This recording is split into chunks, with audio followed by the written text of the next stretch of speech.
Assalomu alaykum. Ingliz tili o'qituvchilari attestatsiyaga tayyorlanyapsizmi? Mana bu testni yechishga harakat qilib ko'ring. Sizga vaqt beraman. Keyin javobini aytaman.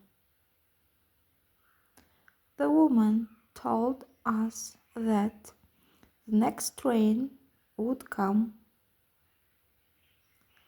A at 2:30, B at 2:30 o'clock, C in 2:30, D in 2:30 o'clock. Xo'p, menimcha bajarib bo'ldingiz. Endi javoblarni ko'ramiz.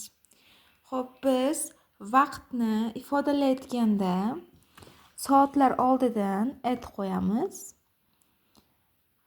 Qachonki soatda in qo'ysak, bu kelasi zamon uchun o'zbekcha tarjimasidan keyin degan. Masalan, the train comes in 10 minutes. 10 minutda, 10 minut ichida train keladi. O'clock so'zi rovni soatlar bor, rovna 1, rovna 2 da ishlatiladi. Agar minuti bo'lsa, o'clock so'zi ishlatilmaydi. Demak, bu yerda 30 minuti bor. Shuning uchun o'clock ishlatmaymiz. Tushunarlimi? In ishlatmaymiz, o'clock ishlatmaymiz. Shuning uchun javob to'g'ri.